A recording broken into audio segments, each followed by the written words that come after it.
Hello everyone, I am Soumya and welcome back to my YouTube channel with the education.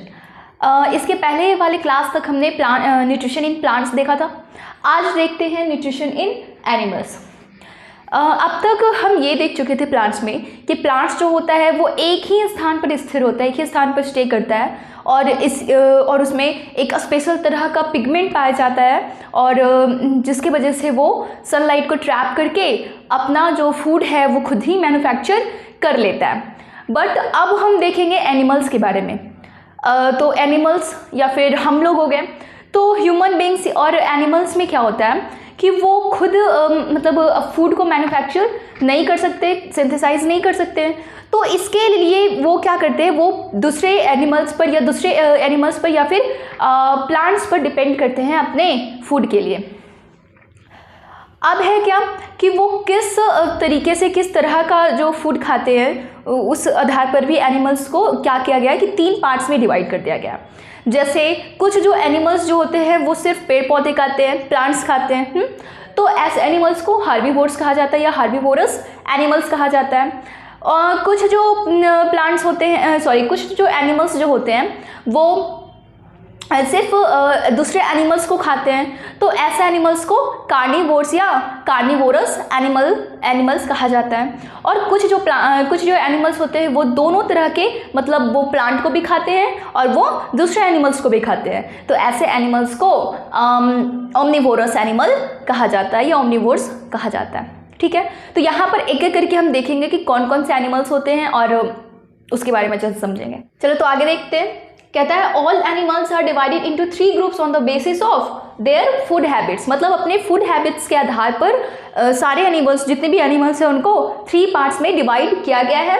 First है herbivores, those animals which eat only plants are called herbivores. वैसे animals जो सिर्फ plant खाते हैं उनको herbivores कहा जाता है या हार्बीवोरस एनिमल कहा जाता है, जैसे गोट हो गया, काऊ हो गया, बुफेलो हो गया, एक्सेट्रा। तो ये सारे जो होते हैं वो ओनली प्लांट ईटर्स होता है। ठीक है, दूसरा है कार्निवोर्स। कहता है those animals which eat only other animals as food are called carnivores. मतलब वैसे एनिमल जो दूसरे एनिमल्स को ही सिर्फ खाते हैं उनको कार्निवोर्स एनिमल्स कहा जाता है या कार्निवोरस एनिमल्स कहा जाता है। जैसे लॉयन हो गया, टाइगर हो गया, फ्रॉग हो गया, तो ये सारे क्या आ गया, कार्निवोरस एनिमल्स के अंदर।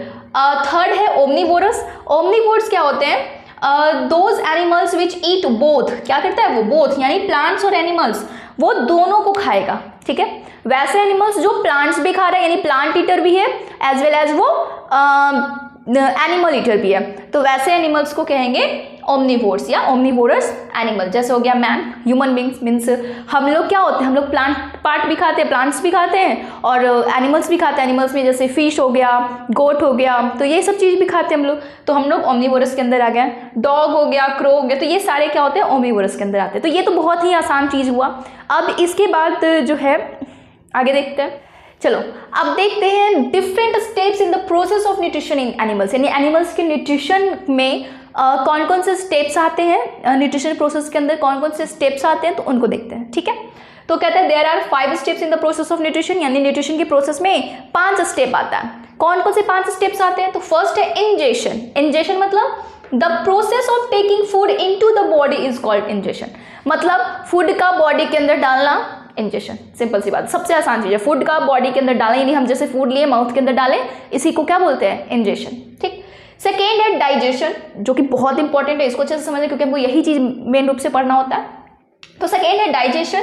कहता है the process in which the food containing large insoluble molecules. क्या बोल रहा है, the process in which food containing large insoluble molecules is broken down into small water soluble molecules which can be absorbed by the body is called digestion। मतलब वैसा process जिसके through क्या होता है, वैसा प्रोसेस जिसके थ्रू बड़े insoluble molecules को क्या, देखो क्या होता है, जैसे हम खाना खाते हैं, हम कोई भी फूड लेते हैं तो उसमें काफ़ी बड़े बड़े मॉलिक्यूल्स होते हैं। ठीक है, बड़े बड़े मॉलिक्यूल्स होते हैं और वो इनसॉल्युबल होता है। तो कहता है क्या कि जो बड़े और इनसॉल्युबल मॉलिक्यूल्स जो होते हैं उनको क्या करते हैं, ब्रोकन डाउन करते हैं, मतलब उनको तोड़ तोड़ कर छोटा छोटा कर करके क्या करते हैं, स्मॉल और वाटर सॉल्युबल मॉलिक्यूल में कन्वर्ट करते हैं। एंड इसको ब्रोकन डाउन करके वाटर सॉल्युबल मॉलिक्यूल्स में कन्वर्ट करते हैं, जो कि आसानी से हमारा बॉडी उसको एब्जॉर्ब कर सके। उस प्रोसेस को ही कहते हैं डाइजेशन। ठीक है, उस प्रोसेस को ही डाइजेशन कहा जाता है। अब जो ये डाइजेशन वाला प्रोसेस है वो कैसे कैसे होता है वो आगे पढ़ना है, बहुत इंपॉर्टेंट प्रोसेस है, इसको डाइजेशन को बहुत अच्छे से समझना। अब नेक्स्ट प्रोसेस है एब्जॉर्प्शन। अब देखो, खाना खाया हमने, डाइजेस्ट हो गया। अब जो पार्ट डाइजेस्ट हुआ है तो उसको क्या करेगा, डाइजेस्ट क्यों करता है, क्योंकि हमको उसको पहले उसको आगे उसका प्रोसेस करना होता है। तो अब जो पार्ट डाइजेस्ट हो चुका है अच्छे से, उसको क्या करेगा, हमारा बॉडी उसको एब्जॉर्ब कर लेगा अच्छे से। ठीक है, एब्जॉर्ब करके उसको ब्लड में ट्रांसफर कर देगा। तो देखो कहता है क्या कि एब्जॉर्प्शन क्या होता है, तो the process in which the digested food, ठीक है, digested food passes through the intestinal wall into blood stream. ठीक है, intestinal wall into blood stream is called absorption. मतलब क्या हुआ, अब जो डाइजेस्टेड फूड था वो हमारे इंटेस्टाइन, स्टमक से होते हुए इंटेस्टाइन तक गया। इंटेस्टाइन में क्या होता है कि उसका जो इंटेस्टाइनल वॉल जो होता है उस वॉल के थ्रू वो जाकर के पास हो जाता है, उसके अंदर एब्जॉर्ब हो जाता है। और एब्जॉर्ब होने के बाद हमारे जो जब एब्जॉर्ब हो गया तो एब्जॉर्ब होने के बाद उसमें एब्जॉर्ब होने के बाद फिर वो ब्लड के अंदर जाता है। तो इस प्रोसेस को ही क्या बोलते हैं, एब्जॉर्प्शन, जिसको हमारा इंटेस्टाइनल वॉल क्या कर लिया, एब्जॉर्ब कर लिया और एब्जॉर्ब करके उसको ब्लड स्ट्रीम में भेज दिया। तो यही प्रोसेस कहलाया एब्जॉर्प्शन। नेक्स्ट प्रोसेस है एसिमिलेशन। एसिमिलेशन क्या होता है, तो कहते हैं the process in which the absorbed food is taken in by body cells and used for energy growth and repair is called assimilation।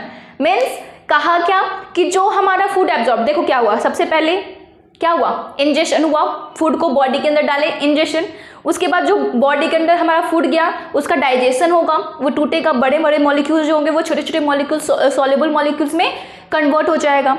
अब ये कन्वर्ट हो जाएगा। अब ये जो सॉल्युबल मॉलिक्यूल्स में कन्वर्ट हो गया, अब जो डाइजेस्टेड फूड बचा उसका क्या करेंगे, उसका हमारा बॉडी जो इंटेस्टाइन जो है वो क्या करेगा, उसको एब्जॉर्ब करके ब्लड स्ट्रीम में भेज देगा। अब ब्लड स्ट्रीम में जाने के बाद वहाँ ब्लड से होकर के कहाँ जाता है, तो ब्लड से होकर के हमारे बॉडी में जितना भी सेल्स है वो हर एक सेल में वो फूड को, डाइजेस्टेड फूड को पहुँचा देता है और वहाँ पर उसका यूज़ किया जाता है for energy growth and repair.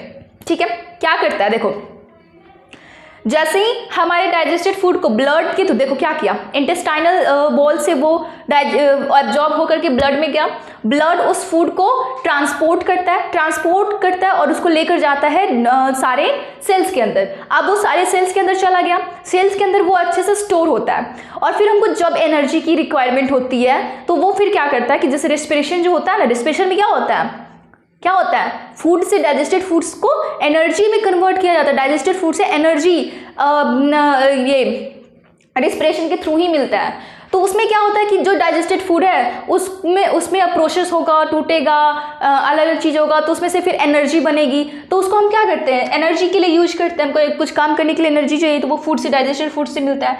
अब ग्रोथ करवाना होता है तो हमारा बॉडी ग्रो कर रहा है, हमारा जो ये हो रहा है तो वो किसकी वजह से होता है, डाइजेस्टेड फूड।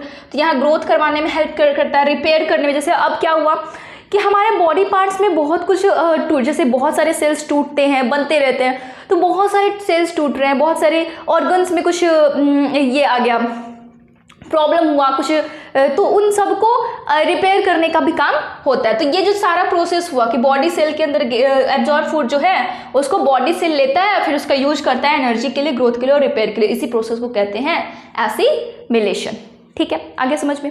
अब नेक्स्ट प्रोसेस जो 5th स्टेप है वो है इजेशन। इजेशन मतलब अब देखो क्या हुआ, डाइजेस्टेड फूड का तो काम हो गया, वो जाकर एनर्जी बन गया, एनर्जी का फिर यूज कर लिया, वो तो काम हो गया। लेकिन क्या सारा फूड डाइजेस्ट हो जाता है?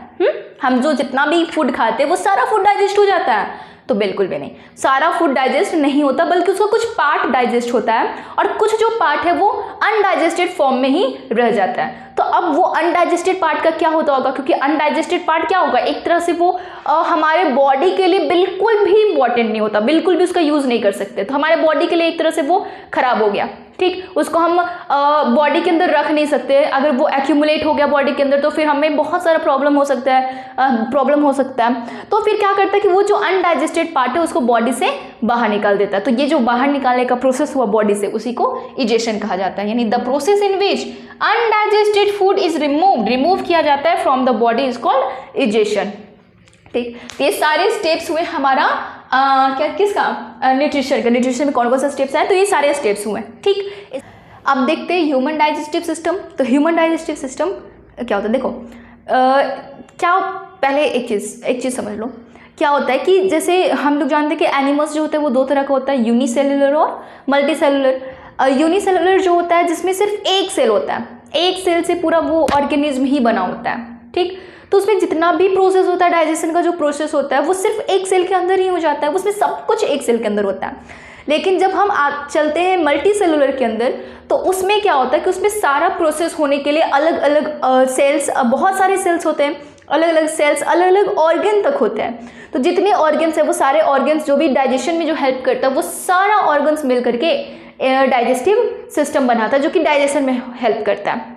ठीक, अब ये जो डाइजेस्टिव सिस्टम जो है वो तुम्हारा एक तरह से देखोगे कि जो डाइजेस्टिव सिस्टम है वो मेनली एक तरह से पाइप की तरह है। देखो पूरे बॉडी में एक गट है, पाइप है, जिसको फूड पाइप, गट जो भी बोलो वो पाइप की तरह होता है। जैसे यहाँ से देखो, यहाँ सबसे पहले आता है माउथ, माउथ में हमने इंजेक्शन किया, खाना लिया, वो गया तुम्हारा इसके अंदर, ये पाइप के अंदर, जिसको फूड पाइप या एसोफेगस, देखो माउथ हुआ सबसे पहले, उसके बाद हमारा भोजन यहाँ से गया, यहाँ गया इस पाइप में, इसको बोलते हैं एसोफेगस या फूड पाइप। ठीक है, फिर यहाँ से होते हुए ये जाता है स्टमक के अंदर। ये क्या होता है, ये होता है स्टमक, तो स्टमक के अंदर गया, फिर स्टमक से होते हुए ये आया यहाँ पर स्मॉल इंटेस्टाइन के अंदर। ठीक, ये होता है स्मॉल इंटेस्टाइन, फिर स्मॉल इंटेस्टाइन से होते हुए ये यहाँ पर ये गया, ये हुआ लार्ज इंटेस्टाइन, फिर लार्ज इंटेस्टाइन से रेक्टम एंड रेक्टम से एनस। मतलब ये पूरा जो प्रोसेस है वो एक पाइप के अंदर हो रहा है, एक जिसको बोलते हैं गट, या यही जो है वो है तुम्हारा डाइजेस्टिव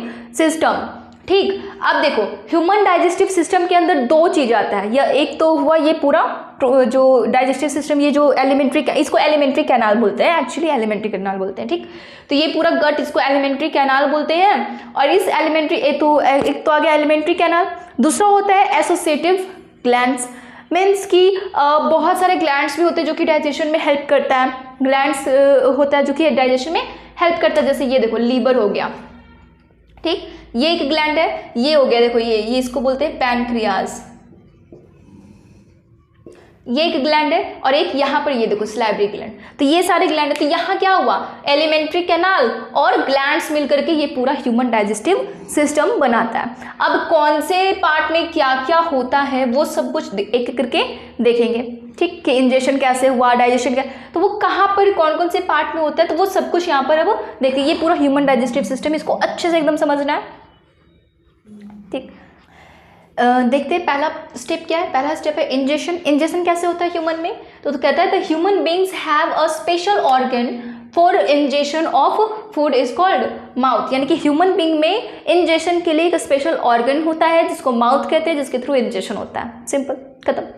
दूसरा है डाइजेशन। अब डाइजेशन कैसे होता है, सबसे इंपॉर्टेंट यही वाला पार्ट, और ये बहुत लंबा पार्ट भी है। तो डाइजेशन कैसे होता है वो देखते हैं। कहता है in human beings the digestion of food begins in the mouth itself. कहता है ह्यूमन बींग्स में डाइजेशन जो है वो माउथ से ही स्टार्ट हो जाता है। यानी कि जो स्टार्ट, देखो माउथ से कौन सा डाइजेशन स्टार्ट होता है, स्टार्च का डाइजेशन स्टार्ट होता है। स्टार्च क्या है, कार्बोहाइड्रेट है। ठीक, तो ह्यूमन बींग्स में कहता है कि ह्यूमन बींग्स में जो डाइजेशन है वो माउथ से ही स्टार्ट हो जाता है, और वो कंप्लीट डाइजेशन नहीं होता उसका। जैसे स्टार्च का डाइजेशन हो रहा है वो कंप्लीट नहीं होता, इनकम्प्लीट ही नहीं, थोड़ा, क्योंकि कुछ थोड़े समय के लिए ही ना माउथ में रहता है फूड। माउथ में जो फूड होता है वो काफ़ी थोड़े समय के लिए होता है, तो उसमें इनकम्प्लीट डाइजेशन होता है, लेकिन स्टार्ट हो जाता है हमारे माउथ के अंदर। कैसे होता है डाइजेशन स्टार्ट वो देखते हैं। देखो कहता है द माउथ कैविटी या बकल कैविटी किसको बोलती है, जो हमारा मुंह में जो स्पेस है वो पूरा, उसको बोलते हैं माउथ कैविटी या बकल कैविटी। तो कहते हैं द माउथ कैविटी और बकल कैविटी कंटेन्स, टीथ होता है उसमें, टंग होता है और सिलाइवरी ग्लैंड्स होते हैं। हमारे माउथ में क्या क्या है? टीथ है, टंग है और सलाइवरी ग्लैंड्स है। अब तीनों का क्या काम है? तो कहता है टीथ क्या करता है? कट करता है फूड को और स्मॉल पीसेस में और उसको चबाता है, ग्राइंड करता है। तो टीथ का काम है वो फूड को चबाया, काटा, तोड़ा, मिक्स किया, मतलब ये सब काम करता है टीथ। ठीक, तो ये क्या हुआ? फिजिकल डाइजेशन हुआ ना। फिजिकल हमने क्या पढ़ा था कि डाइजेशन दो तरह का होता है, फिजिकल और केमिकल। तो ये फिजिकल डाइजेशन का काम करता है हमारा टीथ। सलाइवरी ग्लैंड क्या होता है? Salivary gland in our mouth produce saliva. देखो सलाइवरी ग्लैंड जो होता है हमारे माउथ में वो सलाइवा प्रोड्यूस करते हैं। सलाइवा एक वाटरी सब्सटेंस है, यानी लिक्विड है, जो क्या करता है हमारे फूड को थोड़ा लिक्विडिफाइड कर देता है, तो जिससे फूड और उसको थोड़ा लुब्रिकेंट भी कर देता है, जिससे जो फूड है वो आसानी से उसको ये स्वेलो कर सके, तो ये काम करता है। ठीक, इसके अलावा सलाइवा में कुछ एंजाइम्स पाए जाता है जिसको बोलते हैं सलाइवरी एमाइलेज। तो ये जो सलाइवरी एमाइलेज जो है वो स्टार्च पर वर्क करता है, स्टार्च को डाइजेस्ट करने का काम करता है। तो इस तरह से स्टार्च का डाइजेशन हमारे माउथ से ही स्टार्ट हो जाता है। तो देखो कहता है saliva contains an enzymes called salivary amylase. ये बहुत इंपॉर्टेंट है, इसको हमेशा नोट करें कि सलाइवा में क्या होता है? एक एंजाइम्स होता है सलाइवरी एमाइलेज, जो कि क्या करता है? विच डाइजेस्ट स्टार्च को डाइजेस्ट करता है, present in the food into sugar में। स्टार्च को शुगर में, सिंपल शुगर में उसको डाइजेस्ट कर दिया। Thus the digestion of a starch begins in the mouth itself, यानी कि स्टार्च का जो डाइजेशन है वो माउथ में ही बिगिन हो जाता है। ठीक, आगे कहा the slightly digested food in the mouth is swallowed by the tongue and goes down to the food pipe called esophagus। अब क्या हुआ कि जो स्लाइटली डाइजेस्टेड, क्या हुआ हमारे माउथ में थोड़ा सा डाइजेशन हो गया, तो स्लाइटली डाइजेस्टेड फूड जो है वो अब हमारा जो टंग जो है वो हेल्प करता है उसको। देखो टंग का क्या क्या काम होता है? टंग का काम हुआ सलाइवा को मिक्स करना फूड के अंदर, सलाइवा को अच्छे से फूड के अंदर मिक्स कर देगा, ये हुआ।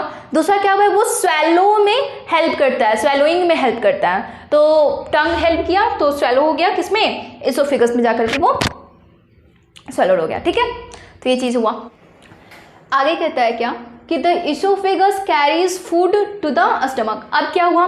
माउथ से एसोफेगस में गया, एसोफेगस से फिर वो एसोफेगस जो है वो फूड को स्टमक तक लेकर जाता है। When slightly digested food इंटर्स the food pipe. अब कहता है कि जब स्लाइटली डाइजेस्टेड फूड जो है वो फूड पाइप के अंदर एंटर करता है, मतलब एसोफेगस के अंदर एंटर करता है, तो the balls of food pipe start contraction and expansion. तो क्या होता है? फूड पाइप का जो वॉल्स है, जो फूड पाइप का जो वॉल है वो कॉन्ट्रैक्शन और एक्सपेंशन करना शुरू कर देता है। The contraction and expansion movement of the walls of the food pipe is called peristaltic movement. और ये जो फूड पाइप के अंदर जो कॉन्ट्रैक्शन एक्सपेंशन का जो मूवमेंट होता है उसको पेरिस्टाल्टिक मूवमेंट कहता है।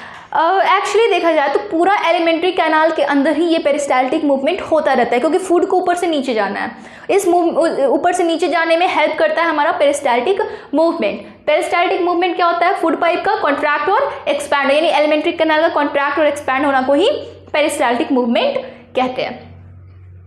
अब कहते हैं क्या? अब एसोफेगस से पहुंच गया स्टमक में। अब स्टमक में क्या होगा? तो कहते हैं the stomach is J shaped organ. अभी देखा था आपने कि क्या था स्टमक? जे शेप्ड ऑर्गन था। स्टमक जो था वो जे शेप्ड ऑर्गन था, जो कि present on the left side of the abdomen. Abdomen के लेफ्ट साइड में वो प्रेजेंट था। कहता है the food is further digested in the stomach. अब क्या होगा? फूड जो है वो स्टमक में डाइजेस्ट। देखो सबसे पहले फूड डाइजेस्ट हुआ था कहाँ? माउथ के अंदर। किसका डाइजेशन हुआ? स्टार्च का डाइजेशन, पार्शली डाइजेशन हुआ था स्टार्च का। एसोफेगस में कोई डाइजेशन नहीं होता है, एसोफेगस में सिर्फ मूवमेंट होता है, कोई डाइजेशन नहीं होता। ठीक, उसके बाद डाइजेशन जो होता है वो स्टमक के अंदर होता है। तो क्या होता है? The food is churned in the stomach for about 3 hours. अब देखो हमारे स्टमक के अंदर भी फिजिकल डाइजेशन होता है। जैसे माउथ में हमारा फिजिकल डाइजेशन हुआ ना, दांत क्या किया? उसको ग्राइंड किया, कट किया, क्रश किया, तो ये सब काम किया माउथ ने। तो फूड का हमारे स्टमक के अंदर भी ये होता है, फिजिकल डाइजेशन होता है, उसमें क्या होता है, फूड अच्छे से चर्न होता है, उसमें मिक्स होता है वो और छोटे छोटे पार्ट्स में कन्वर्ट होता है, ठीक। और लगभग वो 3 घंटे तक हमारा फूड जो है स्टमक के अंदर चर्न होता रहता है। ड्यूरिंग दिस टाइम, इस टाइम पर foods breaks down into still smaller pieces and forms a semi solid paste. और फिर इस टाइम में भी क्या होता है, इतना 3 घंटे के अंदर हमारा फूड जो है अंदर स्टमक के अंदर अच्छे से और छोटे छोटे पार्ट्स में टूटता रहता है, और छोटे छोटे पार्ट्स में टूट करके फिर वो सेमी सॉलिड पेस्ट बना देता है, ठीक। अब कहता है क्या, a stomach ball contains 3 tubular glands which secrete gastric juices. कहता है कि स्टमक में हमारा 3 ट्यूबुलर ग्लैंड्स भी पाया जाता है। देखो ग्लैंड हमने कौन कौन सा बताया था, सैलिवरी ग्लैंड जो कि हमारे माउथ में पाया जाता है, फिर पैनक्रियाज हो गया, फिर लीवर हो गया, ठीक। ये 3 ग्लैंड हुआ। इसके अलावा हमारे स्टमक में भी ग्लैंड्स होते हैं, वो क्या करता है, डाइजेस्टिव जूस से क्रिएट करता है, ठीक। अब उस डाइजेस्टिव जूस में क्या होता है, तो कहते हैं जिसको क्या बोलते हैं, गैस्ट्रिक जूस कहते हैं, ठीक। अब इस गैस्ट्रिक जूस में क्या होता है, इसमें 3 सब्सटेंस होता है, 3 सब्सटेंसेस। क्या क्या, एक होता है HCl मीन्स हाइड्रोक्लोरिक एसिड, दूसरा एक एंजाइम होता है पेप्सिन, और तीसरा है म्यूकस। यानी गैस्ट्रिक जूसेस के अंदर HCl होता है, हाइड्रोक्लोरिक एसिड होता है, पेप्सिन होता है, एंजाइम से एक पेप्सिन, और म्यूकस होता है, ठीक। ये 3 सब्सटेंसेस पाए जाते हैं गैस्ट्रिक जूस में। आगे देखते हैं, कहता है due to presence of HCl the gastric juice is acidic in nature. कहता है कि HCl के वजह से जो गैस्ट्रिक जूस होता है वो एसिडिक होता है। और इसका क्या फायदा है, तो कहता है in the acidic medium the enzyme pepsin begins the digestion of proteins present in the food to form smaller molecules। यानी कि क्या किया कि HCl जो गैस्ट्रिक जूस में प्रेजेंट होता है, तो HCl की वजह से वो गैस्ट्रिक जूस को एसिडिक मीडियम प्रोवाइड करता है, और एसिडिक मीडियम होने की वजह से ही पेप्सिन जो है, पेप्सिन एक एंजाइम जो गैस्ट्रिक जूस में होता है, वो फिर डाइजेशन स्टार्ट करता है प्रोटीन का, क्योंकि पेप्सिन जो है वो तभी काम करेगा जब मीडियम एसिडिक होना चाहिए, और एसिडिक मीडियम कौन प्रोवाइड कर रहा, HCl प्रोवाइड कर रहा। तो ये चीज़ होता है। और पेप्सिन का काम क्या है, वो प्रोटीन का डाइजेशन करता है। इट मीन्स कि हम ये भी कह सकते हैं कि प्रोटीन का जो डाइजेशन है वो हमारे स्टमक में स्टार्ट होता है।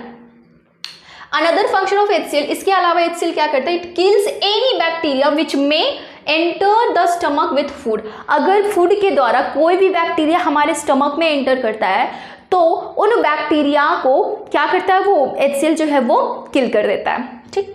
उसके अलावा क्या था, म्यूकस था। म्यूकस क्या किया, mucus helps in the protect the stomach wall from its own secretions of HCl। देखो क्या किया, म्यूकस जो है, देखो HCl क्या होता है, काफ़ी ज़्यादा वो स्ट्रॉन्ग एसिड होता है, ठीक। तो स्ट्रॉन्ग एसिड है तो वो हमारे स्टमक के बॉल को वो क्या कर सकता है, मतलब स्टमक के बॉल को वो उसमें प्रॉब्लम ला सकता है, ठीक। क्योंकि वो एसिड बहुत स्ट्रॉन्ग है, जिसको हम हाथ पे लेंगे तो हमारा हाथ भी जल सकता है, तो इतना स्ट्रॉन्ग एसिड होता है।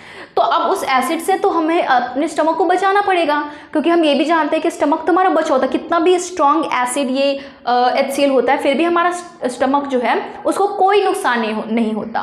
क्यों नहीं होता, क्योंकि उसमें म्यूकस होता है। स्टमक की बॉल पर म्यूकस की लेयर लगी होती है, और ये जो म्यूकस का लेयर है वही प्रोटेक्ट करता है स्टमक को उसके HCl के सेक्रेशन से, ठीक। इसके अलावा कहता है from the stomach the partially digested food enters. अब क्या हुआ, स्टमक से हमारे इंटेस्टाइन में, स्मॉल इंटेस्टाइन में डाइजेस्टेड फूड जो है वो एंटर कर गया। अब कहता है कि small intestine is in the largest part of the alimentary canal. Small intestine जो होता है वो एलिमेंट्री कैनाल का लार्जेस्ट, सबसे बड़ा पार्ट स्मॉल इंटेस्टाइन ही होता है। It is about 6.5 metre long in the adult man. अब कहता है ये लगभग 6.5 मीटर लंबा होता है। आगे बोल रहा है small intestine in the human beings is the site of complete digestion of the food. यानी जो डाइजेशन जो होता है वो कंप्लीट डाइजेशन जो होता है वो हमारे इंटेस्टाइन, स्मॉल इंटेस्टाइन के अंदर होता है, ठीक। Small intestine receive the secretion of 2 glands, liver and pancreas. Small intestine में 2 ग्लैंड्स का सेक्रेशन जो है वो स्मॉल इंटेस्टाइन के अंदर आता है, ठीक। अब देखते हैं, कहता है लीवर सेक्रीट्स बाइल। लीवर जो है वो देखो 2 ग्लैंड्स का इसमें सेक्रेशन आता है हमारे स्मॉल इंटेस्टाइन में, लीवर और पैनक्रियाज। लीवर क्या करता है, बाइल सेक्रेट करता है। बाइल क्या होता है, ग्रीनिश येलो लिक्विड होता है जो कि लीवर में बनता है और स्टोर होता है गॉल ब्लैडर में, ठीक है। बाइल क्या होता है, लीवर में बनता है और वो गॉल ब्लैडर के अंदर स्टोर हो जाता है। बाइल जो होता है वो अल्कलीन नेचर में होता है, जिसमें सॉल्ट्स होते हैं विच हेल्प टू इमल्सिफाई और break the fats present in the food. वो क्या करता है, बाइल जो होता है वो अल्कलीन होता है और उसमें कुछ सॉल्ट्स पाए जाते हैं जिसको बाइल सॉल्ट्स कहते हैं, और वो क्या करता है, वो करता है इमल्सिफाई और ब्रेक द फैट्स, यानी फैट्स को इमल्सिफाई करने का काम करता है। दस बाइल परफॉर्म टू फंक्शंस, इस तरह से बाइल के दो काम है। फर्स्ट क्या हुआ, वो एसिडिक फूड जो आता है हमारे स्टमक के अंदर से उसको अल्कलीन बनाता है, जिससे पैनक्रेटिक एंजाइम जो है वो एक्ट कर सके, क्योंकि पैनक्रेटिक एंजाइम्स को एक्ट करने के लिए अल्कलीन मीडियम की जरूरत होता है। तो एसिडिक फूड को वो अल्कलीन बनाता है क्योंकि उसका अल्कलीन नेचर का होता है। दूसरा, बाइल सॉल्ट्स जो होता है वो फैट्स को ब्रेक करता है और ब्रेक करके उसको स्मॉल ग्लोब्यूल्स में कन्वर्ट करता है, जो कि आसानी से फिर एंजाइम्स उस पर एक्ट करे और उसको डाइजेस्ट कर सके। तो ये सब काम होता है। इसके अलावा नेक्स्ट लेक्चर में फिर पैनक्रियाज के बारे में बताएंगे। ठीक है, थैंक यू।